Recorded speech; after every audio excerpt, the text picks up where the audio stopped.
I am all zoomed out.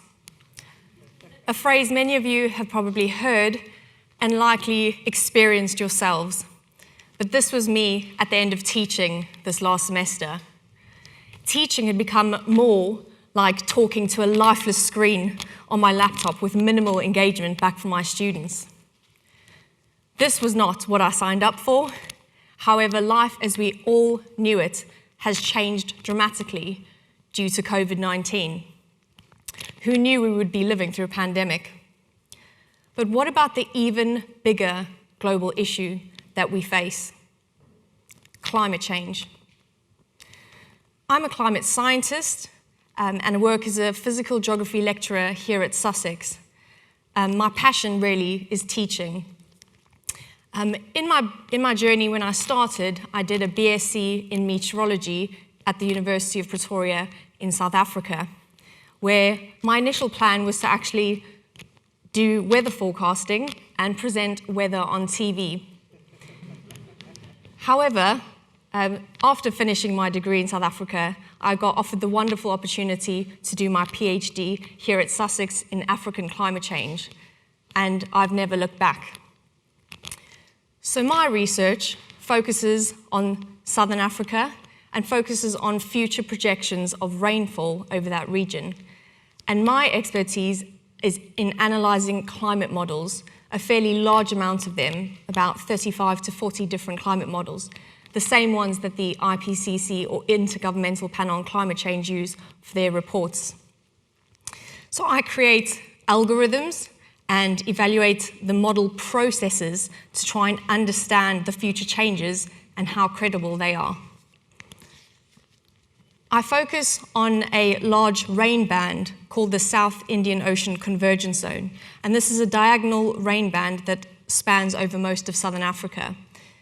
And in future, I've found that this rain band, which is responsible for the majority of summer rainfall, actually is projected to shift northwards. And that's going to have large implications on agriculture, food, and water security over that region. For me, climate change is personal, as it affects my family and home country. In 2015, one of the most extreme El Nino events occurred, which is when you have abnormally warm sea surface temperatures in the Pacific Ocean that then have knock-on effects around the world. And those knock-on effects led to drought and famine in South Africa. And in 2016, I went home to visit my family, and I saw the utter devastation of this drought, and especially to the maize crop, which had only grown about to a third of their height, and most of them had actually been completely perished due to the drought. Many farmers had actually taken their own lives due to the catastrophe of this event. So these natural events are projected to become more extreme, and this is due to human influence. So myself as a climate scientist, I would like to understand the changes, especially in these types of regions that are personal to me, and understand how we can be better prepared for them, and talk to policymakers and governments and how to better adapt in future. But even though my research focuses on a specific region, climate change is a global problem which requires global solutions. And I feel the way that I can have the most impact is through education, as well as my research, and then also communicating this to as many relevant groups as possible. One of the dreams I have that I'd like to do one day is produce a climate forecast on the news after the weather insert, and actually try and normalize this and get people to start thinking of climate change as a nearer term issue than just a long-term issue. So once I switched my focus from weather timescales to climate change, I soon realized that climate change was not only about the climate science, which is a core part to understand, but also understanding how climate change affects policy, economics, and social aspects, and how these are all rather complexly intertwined. Because science for me is rather straightforward and practical. The hard part tends to come in when we try and implement it. We as a society do not typically have much experience addressing long-term issues, as it is not typically tangible until it's too late. But what we do know is that there is clear scientific evidence that the planet has warmed significantly since pre-industrial times. And the latest IPCC report, which is Assessment Report 6 that's just come out this year in 2021, has told us that the Earth has warmed by 1.1 degrees Celsius. So to the average person, that doesn't necessarily sound like a lot. However, that results into really significant climate impacts, such as heat waves, droughts, floods, and generally more extreme events. It is also clear and undisputed that human activities have been the dominant driver in the change that we are seeing now, and mainly through greenhouse gas emissions and other human activities, such as land use change.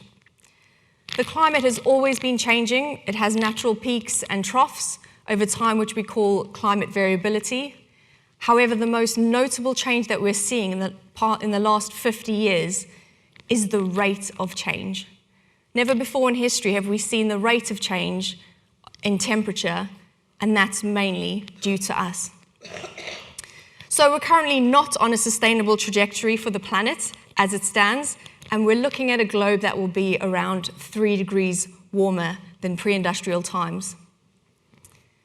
But the more hopeful news is that the amount of warming in future depends on us, and therefore we can do something about it. Many of my students ask me why I teach such a depressing topic, and my answer to them is that we still have time to turn it around and create a sustainable planet. Yes, it may be doom and gloom at times. However, the alternative of doing nothing is more depressing to me. So we have the Paris Agreement in place to try and limit global warming to 1.5 degrees. However, we know we're quickly approaching that number, and therefore much still needs to be done, and at a rather rapid rate. But COP26 is an excellent opportunity for countries to get together around the world and meet in Glasgow in November and come up with more stringent emissions reductions so that we actually have a chance of reaching net zero by 2050 or 2060. The pandemic that we've all been having to deal with in our daily lives for the last year and a half has actually had a rather significant impact on climate change. COVID-19 has caused emissions to reduce by 6.4% in 2020. So while this is good news for climate, we need reductions, 6.4% is good. If we were to reach the Paris Agreement and cap our warming at 1.6, we actually need 7.6% decrease per year from now onwards to reach that goal. So we're not quite there yet, but all hope is not lost.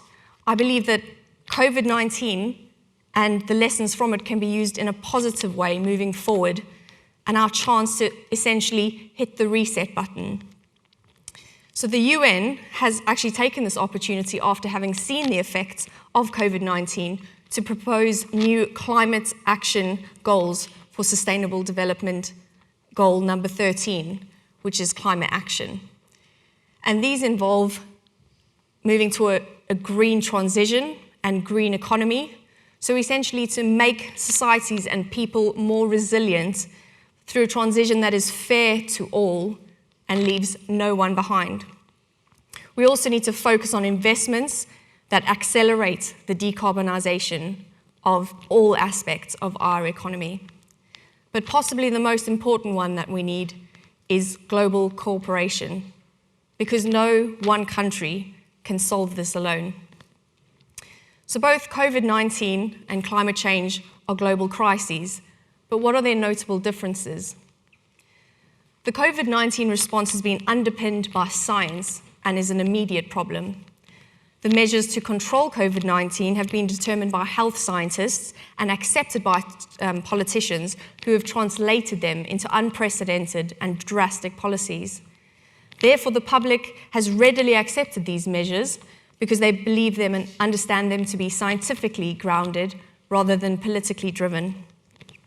Climate change, on the other hand, is a long-term problem and does have inherent uncertainty. The climate science is produced by scientists all around the world, and generally this is synthesized in the IPCC report, which is a document that sums up our current understanding of the climate science to date. The climate science, however, is often contested and ignored by policy and decision makers. So what can we learn from the pandemic, and what lessons can we take forward in trying to deal with climate change? We have learned that timely response is of the essence.